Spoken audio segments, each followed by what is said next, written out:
दोस्तों, क्या आपको पता है कि दुनिया का सबसे पहला वेटरनरी हॉस्पिटल कहाँ पे खोला गया था? और जो एनिमल्स है, एनिमल्स के लिए लॉ भी सबसे पहले कौन से देश में बनाया गया था?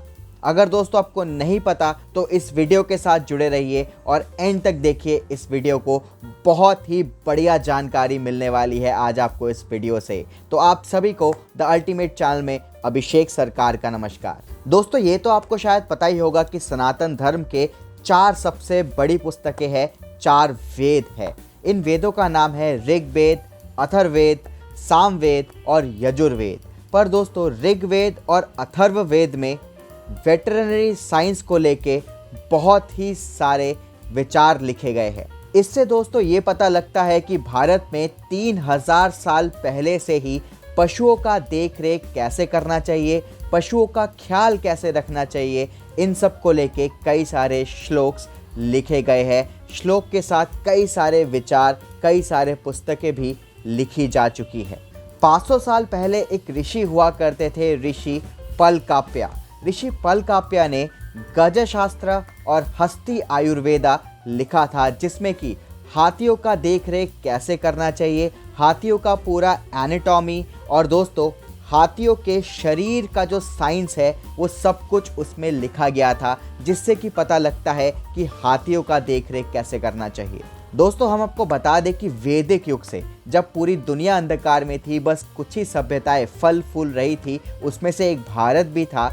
तब दोस्तों एक ऋषि हुआ करते थे, ऋषि शलिहोत्रा। ऋषि शलिहोत्रा को पशु विज्ञान का जनक माना जाता है। दोस्तों, ऋषि शालिहोत्रा ने ही एक शालिहोत्रा संहिता लिखी थी।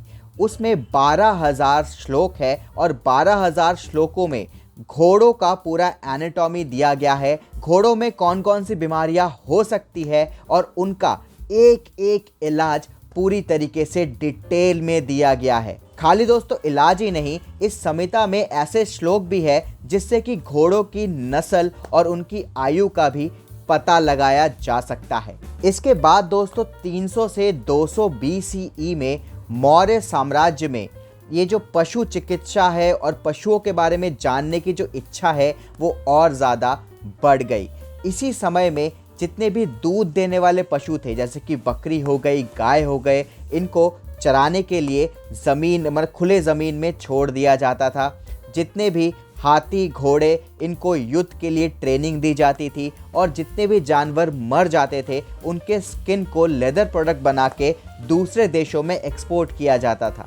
इसके बाद दोस्तों मौर्य साम्राज्य में एक राजा हुए, सम्राट अशोक। सम्राट अशोक ने वेटरनरी साइंस के प्रति अपनी बहुत ज़्यादा इच्छा जताई और बहुत ज़्यादा इंटरेस्ट जताया। 238 BCE में सम्राट अशोक ने दुनिया का पहला वेटरनरी हॉस्पिटल खुलवाया, बनियान हॉस्पिटल।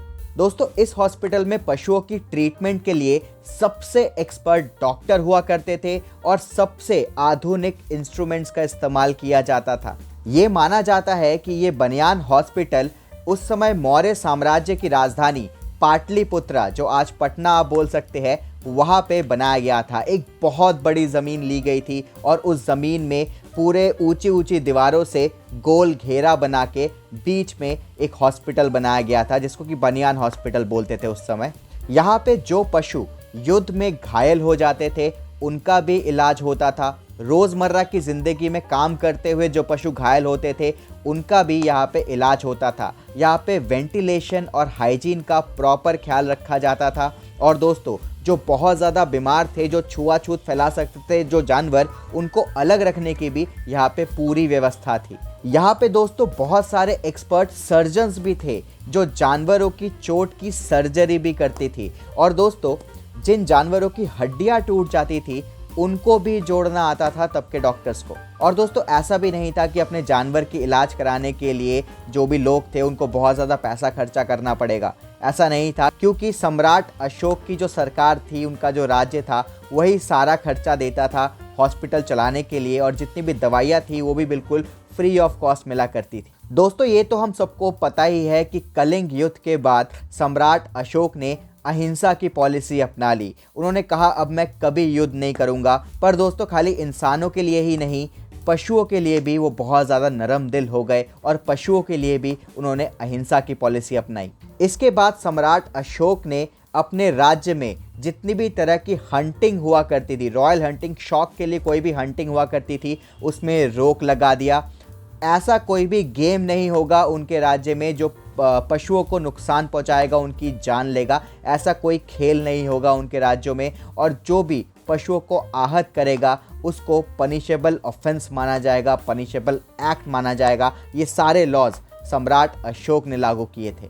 सम्राट अशोक ने ये भी लॉ बनाया कि मीट खाने के लिए किसी भी प्रेग्नेंट एनिमल या फिर 6 महीने से कम की उम्र के एनिमल को स्लॉटर नहीं किया जाएगा। उन्होंने पक्षियों के लिए भी बहुत काम किया। पक्षियों के लिए अपने राज्य में बहुत ज़्यादा पेड़ बनाए ताकि पक्षियाँ उसमें घोंसला बना पाए।